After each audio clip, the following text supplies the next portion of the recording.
Today we have a 2020 Ford Fusion SE with all-wheel drive and the small EcoBoost engine. Now this is the last year for the Ford Fusion here in America. Ford wanted to kind of get rid of cars, only having the Mustang and focus more on SUVs, trucks and stuff like that, crossovers. But I like the Fusion. It wasn't the best car in its segment, but it was a pretty solid vehicle that offered a few powertrains, as well as having front-wheel drive or all-wheel drive and having a hybrid as well. So there was some nice options here with the Fusion. And when this generation first came out, it was quite stylish. A lot of people actually said a little bit of Aston Martin styling. I can see that a little bit, especially with the way the grille looks and stuff like that. But it wasn't that bad of a vehicle. It rode pretty decently. It had decent interior space with decent technology. And like I said, you had different powertrains and stuff like that that kind of make it pretty competitive. Now, this being an SE model, you got good old Steelies just hiding under some pretty cheap looking hubcaps. This model here, being the SE, does look a little bare bones, but it does have heated seats. It does have all-wheel drive. There are some nice little options here. Overall, has a pretty decent sedan silhouette, a little bit of chrome here. Obviously, if you step up, you'll get like a spoiler, a few more accents to make things look a little nice. Rear end design, pretty decent. Tail lights. You have your ports down here for your exhaust. They are actually real ports. They do get dirty very quickly. I know a lot of people have a hard time cleaning that area, but it's nice to have the all-wheel drive in states like where I'm at, Michigan, where we have winters sometimes. Right now it's spring and frost in the morning, but it's gonna be 50 something later on.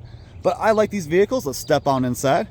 Now when I come up to this door handle, when I go to open the door, you might see that come up. The good old Ford key panel right here. Basically, if you want to unlock your vehicle, throw your keys inside, you don't want to carry them around, you can just have your little old passcode you can put in here. Pretty nice. Opening the door, soft touch injected molded plastic up here.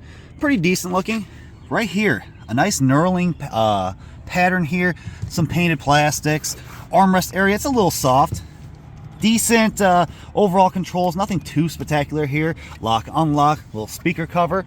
And the overall interior. This vehicle is dirty. It's my aunt and uncle's. They use it all the time. They're grandparents. So sorry about that. But this vehicle does have cloth seats. Nice little pattern on them. They're decent. A little firm, but they are pretty supportive. Let's step on in the vehicle. This is a lower vehicle like a car. When I sit inside, obviously everything kind of turns on. We have a nice steering wheel here. Now it's not leather wrapped, unfortunately, but there isn't too much of that annoying plastic. More modern Ford vehicles, that little line there can be very sharp actually. Here, nice and smooth. We have lots of steering wheel controls. These are actual buttons. They feel nice. Gauge cluster. Let's talk about it real quickly. If you've been in a Ford product, this is the old gauge cluster they used on so many vehicles for so long. It is dated, but it works fine. Center stack. You basically have a smaller screen. It's around 8 inches. It's the old Ford system. It works decently. It can be a little laggy at sometimes, and especially if it's very, very cold out, sometimes your backup camera will just stay on even if you're driving forward, or the screen won't turn on at all. That has been a problem. It only affects a small handful of them with extreme cold weather, but lagginess, that's across the board with the older Ford systems. Obviously, we're moving into the future. Ford has a better system now. This is the older sync system. Like I said, it says right there, sync. But you have hard touch buttons, which is really nice. A volume knob, a tuning knob, hard touch buttons to adjust my climate controls, and I have heated seats.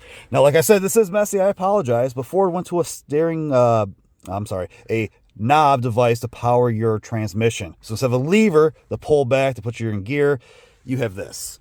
I know a lot of people absolutely hate this. I will say I prefer a lever too, but at least this has nice knurling on the side. That actually does feel pretty nice, and when you move it around, it quickly just goes in the gear. You're just on your way. You do get used to it, but I do prefer a lever. Now up here, lots of storage. Obviously this is full of stuff here, but you have plenty of space. A small purse can fit back here. Your phones can go over here. You have 2 cup holders here and a place for change. Obviously you have an electronic parking brake, and the overall dash, nothing spectacular.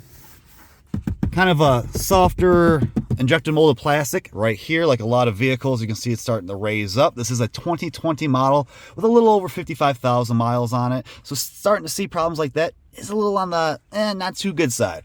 But over here, more of that plastic painted stuff, a little bit of that knurling material here, the other door panel. Overall, the interior, like I said, this is just an SE model, but we do have some nice options in here. The overall driving experience is pretty decent, actually, and we'll go for a drive in just a minute. All right, just turn the vehicle on. I want to go in the drive. I have to put my foot on the brake and adjust this. Like I said, I prefer a lever. That's not bad. We're in drive, so let's go. Overall, I sit low to the ground. The small EcoBoost engine is pretty peppy. It's not the most powerful engine, but it is relatively peppy for what it is. Make a little turn here with a little bit of zest. And like I said, if you want to, we'll get on the beans. It picks up. It's a peppy vehicle, and it's actually really nice to drive. It's smooth, it's comfortable. Yes, I'm low to the ground, but my greenhouse, well, it's not that bad. I have pretty decent visibility. This pillar here is a little bit on the big side. That little helper window does help. The rear view, you can see it through the back here. That glass is a little small, so rear visibility isn't the best. But when I'm driving the vehicle, overall, it's comfortable. I like the tech features. If I need to do anything, like reach over here to the side, everything's easy to see, easy to use, nice, easy access to it. My only real complaint would be the steering wheel feels a little cheap. Those gauge clusters were very old. Obviously, they don't make this vehicle anymore. You can get a little bit more modern systems. Touchscreen right now is actually working great, which is fantastic. Sometimes Ford products, older ones, when it gets really cold out, they can be a little slow, a little laggy, or glitch. Right now, everything's working really fine, and that's really nice to see. Overall, pretty pleasant experience. All right, so overall, my opinions on the 2020 Ford Fusion. It's a pretty solid vehicle. It's not the best in its class, obviously. If you really want that really good reliability, that resale value, you might want to step into a Toyota, maybe even a Honda product. But for a Fusion, if you're looking for a used vehicle, you want a sedan, something that's good gas mileage, one of these isn't a bad option. If you can get a good deal on one of these that's clean, lower miles, it's a solid vehicle. But I want to know all your thoughts and opinions down below. Have you owned a Fusion? Did you love it? Did you hate it? Did you have problems with it? I know some people had problems with the earlier Fusions and the small EcoBoost engine.